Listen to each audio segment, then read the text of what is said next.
back at ArtSphere, Voices of Impact. You don't get any better guest than the very, very, very recent councillor in Edmonton City. So before going to invite our guests, I'm just going to run through some of the voices that might interest you this week. Every week we are here Monday to Friday, as you know. So outdoor adventures coming up in Edmonton, River Valley, Whitemount and Rundle Park. Join in. Kids we have this as fun. January 28th, April 3rd. Spring break will be fun for kids. Calgary is getting very cold this weekend, but there's a lot of events taking place. Flames games, Cheese Fest, Music Fest, so many festivals. So warm up. Coffee with the Police in Calgary is also open. January 27th, that's coming up too. Our Valentine's Day market is right here, January 31st, that's next weekend, next Saturday. So it's free entrance, join us. Africanival, this year we are going to Eastwood Park, June 5, 6 and 7. Free festival, lots of fun, lots of performances, vendors, volunteers, lots of things to do. Come get some experience putting on a big festival. Black History Month opening Friday, January 30th, opposite right here across from ArtSphere, Citadel Theatre. So we have that organized by National Black Coalition Edmonton Chapter, NBCC. And anti-racism workshop is going on now as I speak, right here, today and tomorrow. So if you still want to come tomorrow or today evening, there's space. And that's our voices for the week or for the day. Our next show, of course, is Monday, as is every day, Monday to Friday. But before going to Monday, we have a very important guest that you want to meet. She's a most recent councillor. Edmonton City is getting very diverse. The council is getting very diverse too. So the first councillor of the Vietnamese heritage. And we're going to have some few things to chat about, Thu Parmar. And if you don't know her, let's bring her right in. Thank you, Thu. Thank you so much for having me. Congratulations in areas, in advance, in... I know you're not new anymore, but I was still going to say. Absolutely. Thank you for having me on the show. And yeah, it's an incredible experience to be here with you today and to talk about me being a city councillor and just learning a little bit about me. Good. Welcome to ArtSphere. Thank you. So what do you do for work? Well, for what I do for work is I'm currently now a Edmonton City Councillor for Ward CP Winiwak. CP Winiwak means People of the River Cree and is in the west end of Edmonton.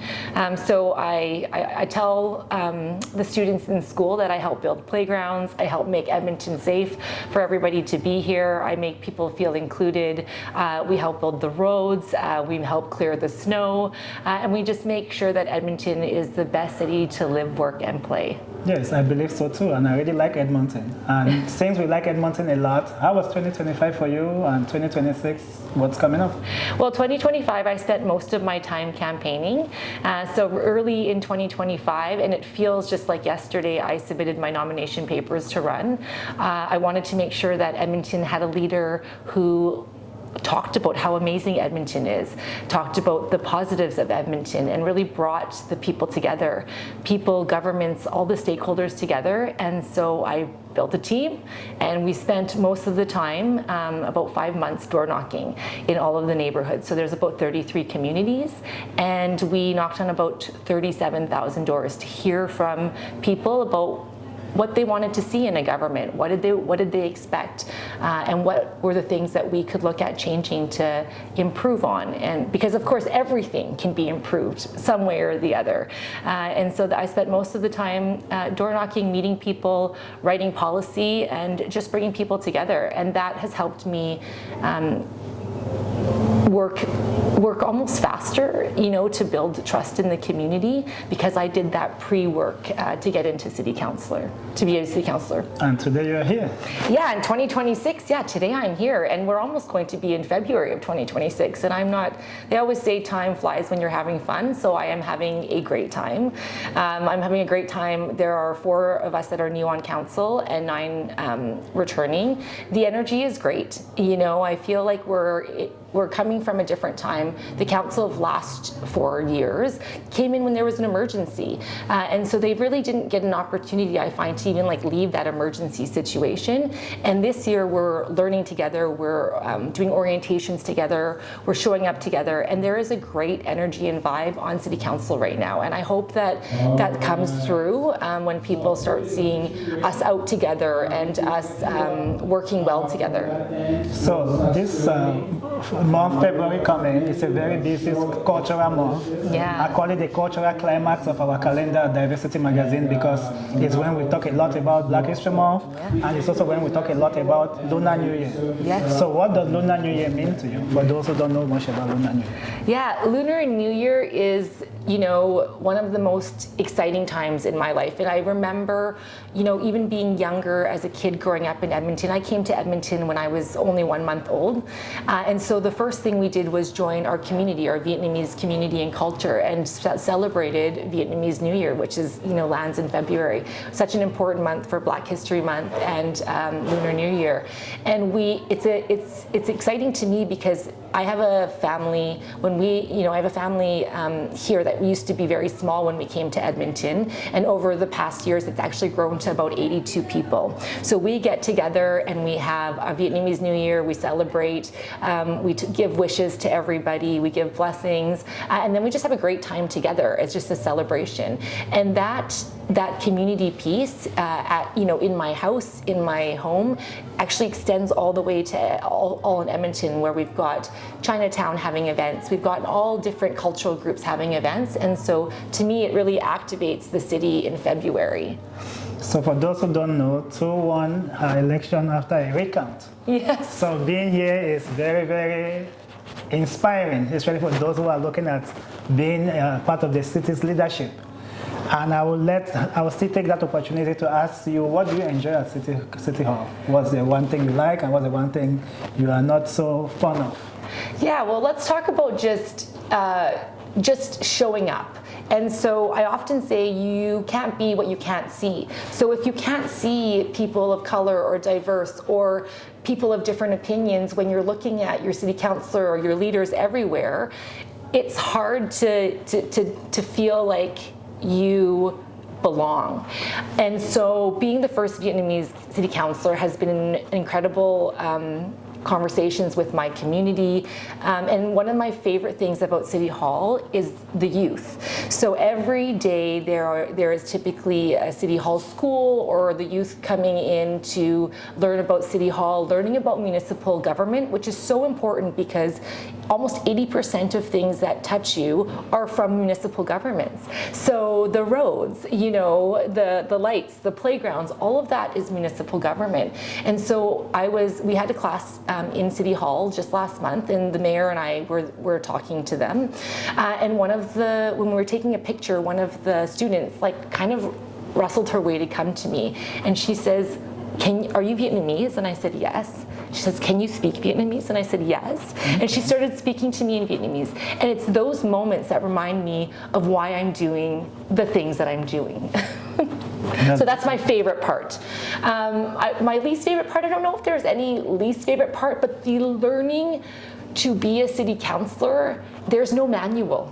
There's no manual. And so it's hard to know if you're doing a good job or if you're not doing a good job. And so for me, it's about the people. If you can listen to the people, and if you can make sure that when you're making decisions, that you're making it for the right reasons so that people can thrive in Edmonton and surrounding, then I feel good that I can sleep at night. And the reading. Every meeting has over 300, 400, 500 pages to read, and there are lots of meetings. So I wouldn't say it's my least favorite, but it's just, I want to make sure that I'm prepared when I go into those meetings. And so it does take me a lot of time to figure out how to manage my schedule of meetings with people, and then also with making sure that I'm reading and making sure that I'm ready for the meeting. Has it been hard to transition? You used to be a pharmacist, right? Yeah. Has it been hard to transition? transition? Well, you know what? I am a pharmacist and I have my license, but I haven't worked in a pharmacy for a long time. So I've worked as a pharmacist, and then I went to work for the provincial government. I went to work in private industry for 8 years, and then I went to go work for a not-for-profit. So I was actually the vice president of the Canadian Red Cross before I came into this role.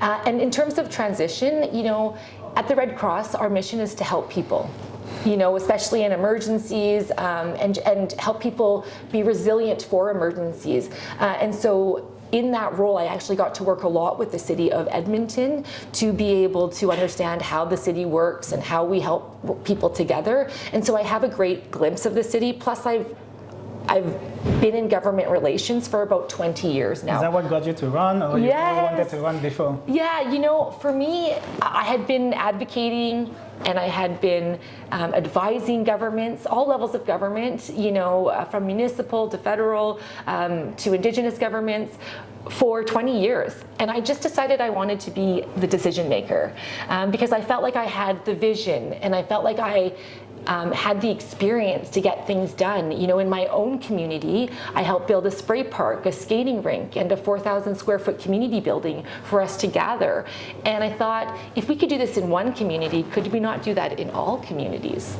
So you see, she's really fun to talk to. We can talk forever, but unfortunately, as a councillor, she's a busy woman. She has to run to another meeting. Yes. One last question for Thu, so that we can see she's fun. She wants to talk about community. She wants to help. She wants to build. She wants to do good stuff. One thing that people don't know about you, only here on ArtSphere and Diversity Magazine. One thing. One thing. Well, that people don't know. Well, everybody needs a creative outlet when you have a stressful job, and for me, I love to dance. Good. What kind of music? Let's see if we can find that for you. Well, I think we should find some soca music. Okay. Yeah. Let's see. Follow the leader. Would that work? That works perfect. You see, she is so much full of energy. Let's stop you. Thank you. Thank you for having me. We can talk forever. So thank you for watching. I will see you on Monday. Take care. The best game.